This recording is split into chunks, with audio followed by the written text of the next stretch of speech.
أعوذ بالله من الشيطان الرجيم بسم الله الرحمن الرحيم قال الله تبارك وتعالى في القرآن المجيد والفرقان الحميد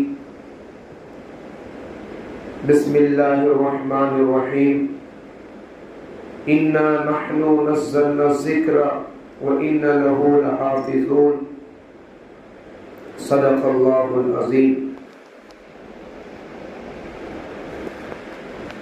قال ربي اشرح لي صدري ويسر لي امري واحلل عقدة من لساني يفقهوا قولي ربي يسر ولا تعسر وتمم بالخير وبك نستعين يا فتاح ربي زدني علما ربي زدني علما ربي زدني علما اللهم صل على سيدنا محمد وعلى آل سيدنا محمد وبارك وسلم.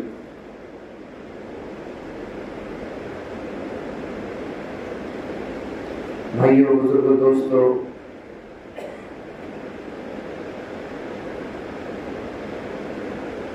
اللہ تعالیٰ نے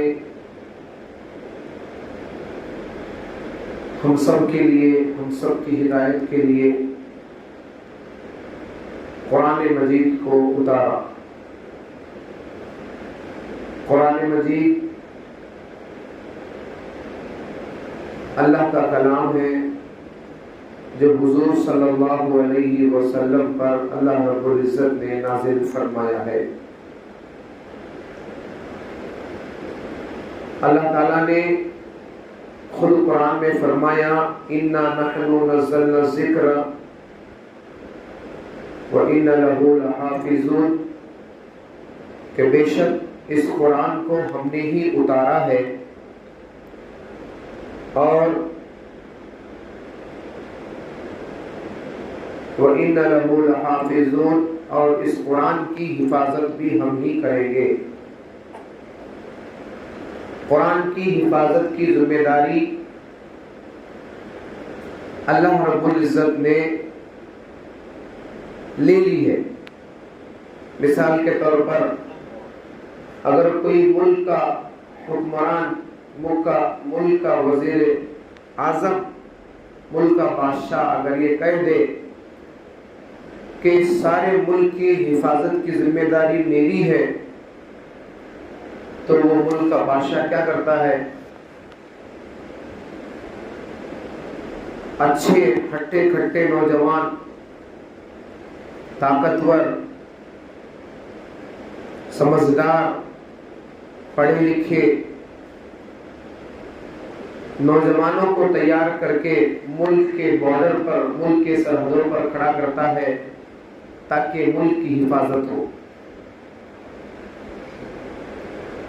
جب وہ بادشاہ ملک کے چاروں طرف سے سرحدوں پر جب ملٹری کو، آرمی کو، جو بڑے طاقتور مضبوط ہوتے ہیں، جب کھڑا کرتا ہے تو جو وعدہ اس بادشاہ نے لوگوں سے کیا تھا کہ میں ملک کی حفاظت کروں گا، تو وہ وعدہ اس کا پورا ہو جاتا ہے،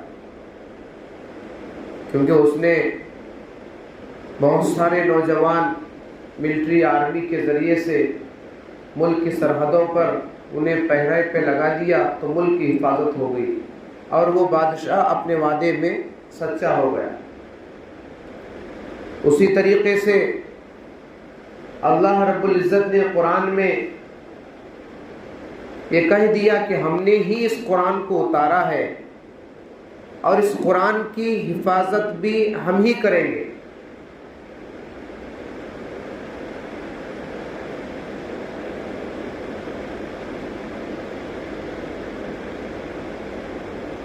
اور اللہ رب العزت جب سے قرآن مجید کو اتارا ہے اور قیامت تک قرآن مجید کی اللہ حفاظت کریں گے. جس طرح سپاہی، ملٹری، آرمی جگہ جگہ پر پہرا دے کر کس طریقے سے وہ ملک کی حفاظت کرتے ہیں، تو اللہ نے بھی ایک جماعت تیار کر دی جو قرآن مجید کی حفاظت کرتے ہیں.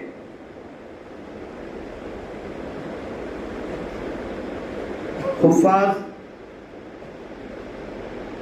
الفاظ قرآن کے محافظ ہیں. کیا ہے بھائی؟ حفاظ الفاظ قرآن کے محافظ ہیں. قاری حضرات روح قرآن کے محافظ ہیں، اور علماء اکرام معنی قرآن کے حافظ ہیں، اور مشائخ عظام معرفت قرآن کے حافظ ہیں. یہ اللہ کی ایک جماعت ہے جو ہر زمانے میں ہوتی ہے. حافظ بھی ہیں، قاری بھی ہیں، عالم بھی ہیں، مشائخ بھی ہیں. یہ اللہ کی وہ سپاہی ہے جسے اللہ نے قرآن کے حفاظت کے لیے طے کر دیا. جس طرح ایک ملک کا بادشاہ ملک کی حفاظت کے لیے کچھ مخصوص نوجوانوں کو چن کر ایک جماعت تیار کر کے ملک کے بارڈر پر سرحدوں پر لگاتا ہے کہ ملک کی حفاظت ہو، محض اسی طریقے سے قرآن پاک کی حفاظت کے لیے اللہ رب العزت نے ایک جماعت تیار کی ہے جسے ہم حافظ قرآن کہتے ہیں، عالم دین کہتے ہیں، قاری اکرام کہتے ہیں، اور مشائخ عظام کہتے ہیں. حفاظ اکرام الفاظ قرآن کی حفاظت کرتے ہیں، علماء اکرام معنی قرآن کی حفاظت کرتے ہیں، اور قراء اکرام وہ روح قرآن کی حفاظت کرتے ہیں، اور مشائخ عظام وہ معرفت قرآن کی حفاظت کرتے ہیں.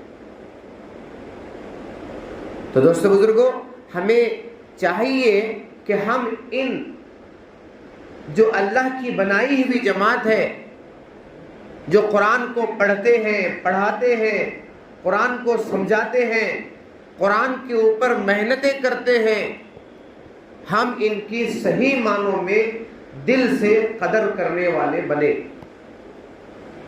ہاں، جو قرآن پڑھ رہے ہیں، پڑھا رہے ہیں، جو قرآن کی تعلیمات دے رہے ہیں، جو قرآن کا درس دے رہے ہیں، کیونکہ یہ اللہ کی جماعت ہے. اس جماعت کو اللہ نے چن لیا ہے اپنے قرآن کی حفاظت کے لیے، اور ان کا مرتبہ بہت بڑا ہے. قرآن کو پڑھنے پڑھانے والوں کا مرتبہ اللہ کے نزدیک بہت بڑا ہے. دنیا کی تعلیم حاصل کرنے کے لیے، ڈاکٹر بننے کے لیے، انجینئر بننے کے لیے، وکیل بننے کے لیے، پائلٹ بننے کے لیے، اے سی اور ڈی سی بننے کے لیے، اس میں اللہ کی طرف سے جو ہے وہ اللہ نہیں چن لیتے. لیکن جو قرآن سیکھتا ہے طالب علم،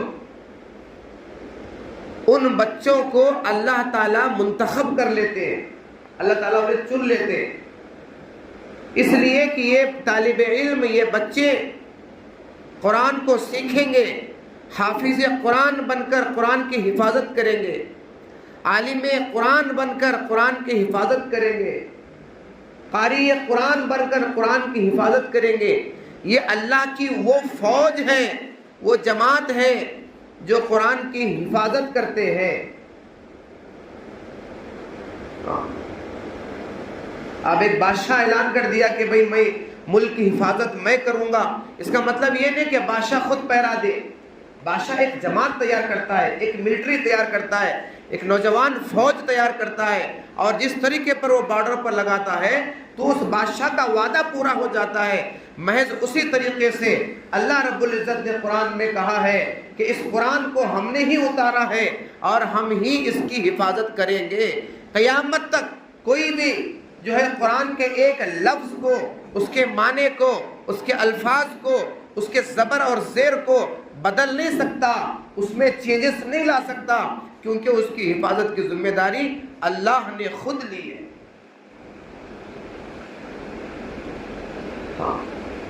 تو میں یہ کہہ رہا تھا کہ ہم جو ہے قرآن کے پڑھنے پڑھانے والوں کی قدر کریں، قرآن پڑھنے والے طالب علموں کی قدر کریں، کیونکہ اللہ نے انہیں چن لیا ہے اپنے قرآن کا علم سیکھنے کے لیے. ڈاکٹر بننے کے لیے اللہ نہیں چنتے، انجینئر بننے کے لیے اللہ نہیں چن لیتے، وکیل ایڈوکیٹ بننے کے لیے اللہ نہیں چن لیتے، بلکہ جسے اللہ تعالیٰ چنتے ہیں اللہ اسے حافظ قرآن بناتے ہیں، جسے اللہ چن لیتے ہیں اللہ اسے جو ہے علماء اور عالم دین بناتے ہیں، جسے اللہ چن لیتے ہیں اللہ اسے قاری قرآن بناتے ہیں۔ دنیا کی تعلیم حاصل کرنے کے لیے اللہ نہیں چن لیتے۔ اس لیے ہمیں اس بات کی ضرورت ہے، آج ہمارے معاشرے میں نہ پڑھنے والوں کی قدر کرتے ہیں، نہ ہم قدر کرتے ہیں، نہ پڑھانے والوں کی ہم قدر کرتے ہیں۔ سب سے مظلوم بات حق ہے لیکن کڑوی ہے دوستو بزرگوں، سب سے مظلوم ہمارے معاشرے میں مسجد کا امام ہے، سب سے مظلوم ہمارے معاشرے میں ایک عالم دین ہے، سب سے مظلوم ہمارے معاشرے میں حافظ قرآن ہے۔ اس کی کوئی عزت نہیں ہے، اس کی کوئی ویلیو نہیں ہے۔ قرآن پڑھنے پڑھانے والوں کی عزت کریں، ان کی قدر کریں، کیونکہ وہ اللہ کا کلام پڑھا رہے ہیں، اللہ کا قرآن سکھا رہے ہیں۔ مسجد نبوی میں ایک امام تھے جن کا نام کتابوں میں لکھا ہے حضرت عاصم رحمت اللہ علیہ۔ دل کے کانوں سے اس واقعے کو سنے۔ ہم جو ہے قرآن پڑھنے پڑھانے والوں کو، حفاظ کرام کو، علماء کرام کو حقیر نگاہوں سے دیکھتے ہیں۔ آج کے معاشرے میں سب سے مظلوم ہمارے حفاظ، ہمارے علماء، ہمارے ائمہ ہی ہیں۔ مسجد نبوی میں قرآن پڑھاتے تھے حضرت عاصم رحمت اللہ علیہ، قرآن پڑھاتے تھے بچوں کو۔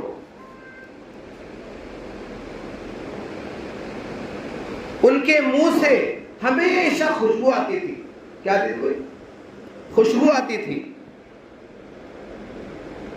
شاگرد دیکھتے تھے کہ حضرت کے منہ سے ہمیشہ خوشبو آتی ہے، چھوٹی الائچی وغیرہ کھاتی جائے گی کہ منہ کو عطر لگا لگاتے گی، ہمیشہ خوشبو آتی۔ کسی شاگرد کو پوچھنے کی ہمت نہیں ہوئی۔ کئی دن گزرے، ایک شاگرد جو ہے پوچھنے کے لیے پیچھے لگ گیا کہ حضرت معذرت کے ساتھ ایک بات سب پوچھنا چاہتے لیکن پوچھنے کی ہمت نہیں ہو رہی، میں آپ سے ایک معذرت کے ساتھ ایک بات پوچھنا چاہتا ہوں کہ آپ کے منہ سے ہمیشہ خوشبو آتی ہے، آپ کے منہ سے خوشبو آتی ہے، کیا آپ چھوٹی الائچی وغیرہ کھاتے، منہ میں کھاتے، کیا کچھ عطر ایسا لگاتے؟ کیا وجہ ہے کہ آپ کے منہ سے خوشبو آتی ہے؟ حضرت عاصم رحمت اللہ علیہ کہنے لگے کہ ایسا کچھ بھی نہیں ہے، میں کوئی الائچی وغیرہ نہیں کھاتا، ہے جانے دو، اسے بتانا نہیں چاہتے تھے۔ لیکن وہ شاگرد پیچھے لگ گیا کہ نہیں حضرت آپ کو بتانا ہی ہے۔ جب وہ شاگرد نے بہت ضد کیا، ضد کرنے کے بعد حضرت نے کہا کہ بھئی یہ مجھے چھوڑنے والا نہیں ہے، اسے میں بتا ہی دوں۔ تو وہ حضرت عاصم رحمت اللہ علیہ جو مسجد نبوی میں بچوں کو قرآن پڑھاتے تھے، وہ کہتے ہیں کہ میں ایک رات سو گیا تھا رات میں، میرے خواب میں اللہ کے نبی صلی اللہ علیہ وسلم کی زیارت ہوئی۔ اللہ کے نبی صلی اللہ علیہ وسلم نے مجھ سے کہا کہ عاصم، تم میرے امت کے چھوٹے چھوٹے معصوم بچوں کو قرآن پڑھاتے ہو، اللہ کا کلام سکھاتے ہو، آؤ میں تمہارے منہ کو جس زبان سے، جس منہ سے تم میرے امت کے بچوں کو قرآن پڑھاتے ہو، میں ان جو ہے تو تمہارے لبوں کو بوسہ دوں۔ کیا بولے؟ اے عاصم، تم میرے بچوں کو، میری امت کے بچوں کو قرآن پڑھاتے ہو، میرا دل چاہ رہا ہے کہ میں تمہارے لبوں کو بوسہ دوں۔ حضرت عاصم رحمت اللہ علیہ اپنے شاگرد سے کہہ رہے ہیں، جب سے خواب میں اللہ کے نبی صلی اللہ علیہ وسلم نے میرے لبوں کو بوسہ دیا ہے، تب سے جو ہے میرے منہ سے ہمیشہ خوشبو آتی ہے۔ یہ ہے قرآن پڑھانے والوں کا مرتبہ۔ جنہیں اللہ کے نبی خوابوں میں آ کر بشارت دیتے ہیں. آج ہمارے نزدیک قدر نہیں ہے پڑھانے والوں کی، قدر نہیں ہے، نہ حفاظ کی قدر ہے نہ علماء کی قدر ہے. یہ اللہ کی وہ جماعت ہے جو جماعت اللہ کے قرآن کی حفاظت کر رہے ہیں. حفاظ اکرام، علماء اکرام، قاری اکرام، مشائخ اکرام اور پڑھانے والوں کا بہت بڑا مرتبہ اللہ کے پاس. اللہ تعالیٰ نے اللہ کے نبی صلی اللہ علیہ وسلم سے کہا، اصحاب صفہ کو چبوترا ہے جو حضرات جا کر آئے حج عمرہ کے لیے، وہ دیکھیں مسجد نبی کے باہر جو ایک چبوترا ہے جہاں پر صحابہ کرام جو دور دراز سے آئے تھے دین سیکھنے کے لیے، وہ اس کٹے پر بیٹھ کر علم حاصل کرتے تھے. اللہ تعالیٰ نے اللہ کے نبی سے کہا، اے نبی جی آپ ان شاگردوں کے پاس بیٹھیے، وہ علم سیکھنے کے لیے آئے ہیں. تو دوستو بزرگوں، ہم پڑھانے والوں کی بھی قدر کریں. جو طلبہ مکتب میں آ کر قرآن سیکھ رہے ہیں، جو دین کا علم سیکھ رہے ہیں اور مدرسے میں قیام کے ساتھ میں قرآن کے حافظ بن رہے ہیں، عالم بن رہے ہیں، ان کی قدر کریں. ان کا بہت بڑا مرتبہ ہے. ساری دنیا کی دولت ان پر لٹا دے تو بھی کم ہے. ایک واقعہ، ایک مدرسہ تھا، اس مدرسے میں خادم تھا، کام کرنے والا. وہ جو ہے دکان سے سودا لاتا، ڈھو کر کھانا پکاتا، بچوں کو کھلاتا، کئی سالوں سے تھا. کتنا بڑا مرتبہ ہے پڑھنے پڑھانے والوں کا. وہ جب تھیلے ڈھو کر لاتا، سودا لاتا، تو بچے ایسے، مدرسے کے بچے بہت ڈینجر، شیطان سے مولانا منظور مینگل صاحب بتاتے ہیں، شیطان سے پوچھے گئے تھے کہ تجھے کس سے ڈر لگتے بول کو، تو شیطان بولا کرتے مجھے مدرسے کے بچوں سے ڈر لگتے بول کو، بہت ڈینجر. تو وہ خادم کام کرتا تھا، مدرسے کے بچے ستاتے تھے، اے ہمارا گدھا آیا، ہمارا گدھا آیا، دیکھو ڈھولے کا آیا تو گدھا، ایسا چھیڑتے تھے، ہمارا گدھا آیا، ہمارا گدھا آیا، سامان ڈھو کو لا رہے، چھیڑتے تھے. وہ سن کر بیزار آیا. ایک بار وہ خادم فیصلہ کر لیا کہ بھئی میں اب مدرسے میں نہیں رہتا، مجھے بس ہوا، نہیں رہتا مدرسے میں، بچے بہت ستاتے. مدرسے کو ریزائن دیا کہ حضرت میں نہیں آتا بول کو، بڑے استاد کو بول کو چلا گیا. اسی دن رات میں جب گھر میں جا کر سویا، خواب دیکھ رہے قیامت برپا ہے، قیامت قائم ہو گئی، سارے لوگ نفسا نفسی میں ہیں، سارے لوگ پریشان ہیں، سب پریشان ہیں. اور وہ جس مدرسے میں وہ خدمت کرتا تھا وہ مدرسے کے بچے بھی ہیں، اور مدرسے کے بچوں کو، علماء کو، حفاظ کو اللہ جنت میں بھیج رہے. اب وہ بچے جو ہے اللہ تعالیٰ بول رہے کہ تمہیں بھی جنت میں جاؤ. وہ بچے بول رہے کہ وہ جب تک ہمارا گدھا ہمارے ساتھ نہیں آتا ہم جنت میں نہیں جائیں. مدرسے کے بچوں کی خدمت کرنے والوں کا اللہ تعالیٰ جب جنت دیں گے دوستو بزرگوں، یہ مدرسے کے بچوں پر جب ہم خرچ کریں گے، مکاتب میں پڑھنے والے، دین کا علم، قرآن کا علم پڑھنے والے، مدرسوں میں پڑھنے والے، حافظ بننے والے، علماء بننے والے، ہم انہیں محبت سے بھی دیکھیں گے تو اللہ ہمارے اوپر جنت واجب کر دے. یہ مرتبہ ہے پڑھنے پڑھانے والوں کا. اللہ معاف کرے آج نہ ہمارے پڑھانے والوں کی ہم قدر کرتے، نہ ہم پڑھنے والے بچوں کی قدر کرتے. حق بات ہے دوستو، حق بات ہے. اسکولوں کے لیے ہزاروں روپے فیس خرچ کر کے اپنے بچوں کو پڑھاتے ہیں. کون سا بچہ آج تک بولو بھائی یہ ہمارا بچہ اے سی بنا، ڈی سی بنا؟ میرا سوال ہے آپ سے، ہزاروں روپے، لاکھوں روپے خرچ کر کے آپ پڑھا رہے، بتاؤ ایک بچہ بتاؤ ہمارے شہر میں وہ ڈاکٹر انجینئر بن رہی؟ کون بچہ جو بڑے عہدے پر فائز ہو کر قوم کی خدمت کر رہا؟ قدر کریں دوستو بزرگوں، پڑھنے والوں کی قدر کریں، طالب علموں کی قدر کریں، ان پر خرچ کریں. ایک اللہ والے تھے انڈیا کسی ملک کے،